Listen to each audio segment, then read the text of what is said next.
Finals week is coming up. Are you guys up studying late at night? Because I'm not. Introducing Sleep and Memory, an all-in-one training program.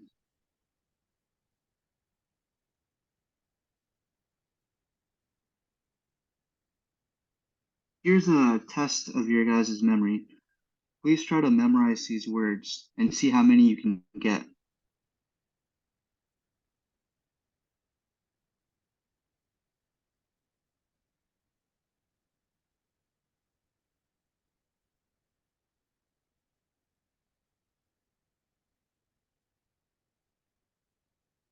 Types of memory. We have declarative memory, which is also known as explicit memory, which is memory involved in recollection of facts and events. Two types, episodic, such as remembering your 10th birthday party, and semantic, which would be general world knowledge, like humans landed on the moon in 1969. A good way to think about it is facts versus events. There's also non-declarative memory, also known as implicit memory. This is acquired and used unconsciously, affects thoughts and behaviors. Two types, procedural. Example would be remembering how to ride a bike, and emotional conditioning. Example would be having a fear of bees after being stung as a child. Types of memory based on temporal scale. Working memory, there's a limited capacity. The brain can only hold onto new information for a short amount of time before it begins to decay from the mind. There's a need for repetition and rehearsal, writing down new vocabulary over and over again, or reciting new information over and over again is one of the reasons why it makes it stick, because there's a need for repetition. Very short duration, around 10 to 15 seconds, responsible for the storage and manipulation of the memory. A good wit. It's broken up by the central executive, which monitors and coordinates the operations of systems. This would be the phonological loop, episodic buffer, and visuospatial sketchpad. The phonological loop deals with manipulating spoken and written material.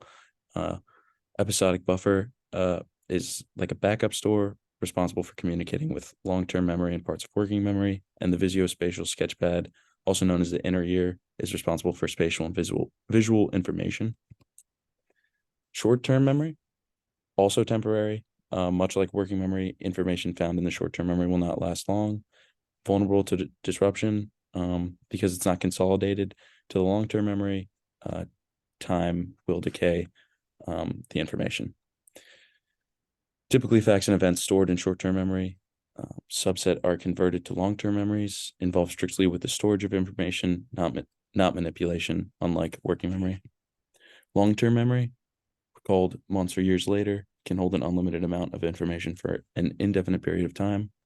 Process of turning short-term memory into long-term memory is consolidation. Sensory information is encoded into both working memory and short-term memory, being modified for storage. Short-term memory is then consolidated into long-term memory. Memory retrieval is also part of this process. There's recall, recognition, and relearning.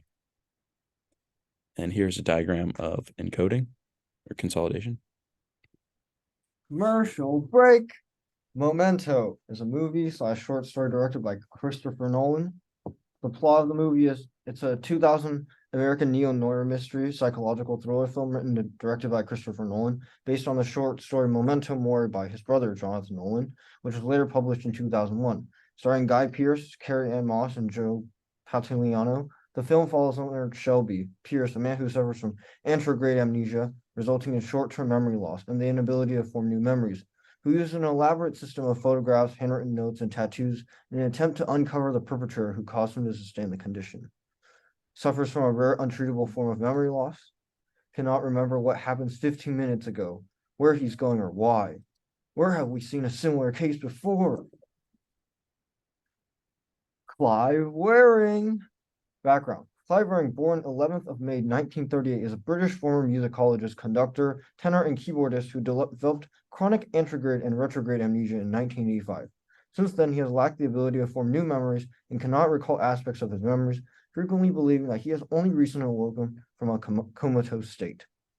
To dive further into his story and condition, on the 27th of March 1985, he contracted herpes viral encephalitis, or herpes simplex virus, that attacked his central nervous system.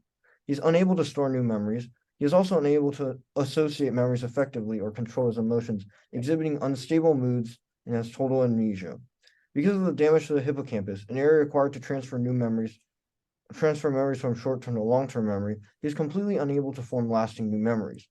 Memory for events last between 7 to 30 seconds for him, and he constantly believes that he's only recently awoken from a comatose or deeply unconscious state.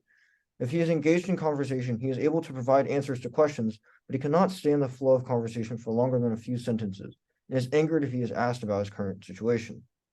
Varing remembers little of his life before 1985. He knows, for example, he has children from an earlier marriage, but he cannot remember their names. His love for his second wife, Deborah, whom he married the year before his illness began, is undiminished. He greets her joyously every time they meet, believing either that he has not seen her in years or that they have never met before, even though she has just left the room, even though she may have just left the room momentarily. When he goes out dining with his wife, he can remember the names of the food, but he cannot link them with taste, as he forgets what the food he is eating by the time it has reached his mouth. In a diary provided by his carers, Varing was encouraged to record his thoughts. Page after page was filled with entries similar to the following: 8:31 a.m. Now I am really completely awake. 9:06 a.m. Now I am perfectly, overwhelmingly awake. 9:34 a.m. Now I am superlatively actually awake. Earlier entries were usually crossed out since he forgot having made an entry within minutes and dismissed the writings. He did not know how the entries were made or by whom, although he did recognize his own handwriting. Wishing to record waking up for the first time, he still wrote diary entries in 2007, more than 20 years after he started them. However, Varing can learn new procedures and even a few facts, not from episodic memory and coding, but by acquiring new procedural memories through repetition. For example, having watched a certain video recording multiple times on successive days, he never had any memory of ever seeing the video and knowing the content, but he was able to anticipate certain parts of the content without remembering how he learned them. Despite having no memory of specific musical pieces when they were mentioned by name, and having extremely limited recall of his previous musical knowledge, Varing remains capable of playing complex piano and organ pieces, sight reading, and conducting a choir. Is ways to improve. Here are things to help memory consolidation when studying for tests and exams. The first is to utilize your place cells. Certain place cells fire in a certain place. This means that you better recall information when you are in the place where you learned it. You can use this by paying attention in class if that's where your test is going to be, or if your test is online, to study where you'll be taking the test. Another is sleeping right after learning something. Increases recall success. This means you can take a quick nap after midday studying. Also, you should sleep well leading up to the exam instead of cramming or having all-nighters. The next is active recall. 2 ways to do active recall is to have flashcards or a Quizlet where you have to produce the answer on your own. Also, you can explain it to another person. By doing spaced repetition of these practices, you can prevent the effects of Ebbinghaus's forgetting curve. Another tip is using imagery to help remember words or ideas. By drawing an image of it or having a photo of it in your head or even making up a story, you can connect information to things more easily remembered. In the image, for example, having something that is very bizarre will more likely stand out in your memory. The last trick is using mnemonic devices. 3 examples of these are method of loci, chunking, and rhymes and songs. Method of loci is also known as using a memory palace. This is where you remember items based on their abstract location in your mind. So you would think of a place you know, like your house, and as you walk through it, each item is in a different room in exaggerated form. This is good for speeches and presentations to help you remember what you're going to say without needing to read off of a note card. Another mnemonic device is chunking. Here you would break down information into different sections. We do this in everyday things such as remembering our phone numbers. Instead of all 10 numbers, you only have to remember 3 different chunks. The short-term memory can only hold so much, so instead of remembering 10 numbers, you're remembering 3 things. The last is using rhymes or songs. Our brains work well with music and rhythms. For example, the alphabet is taught to you as a song when you're young, and you still probably use it today to remember it.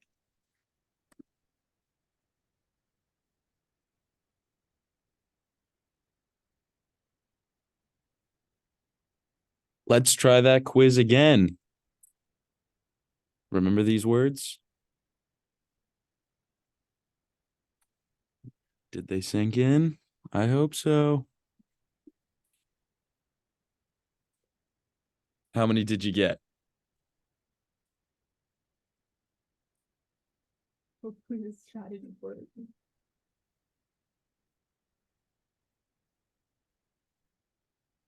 Thank you for tuning into our presentation.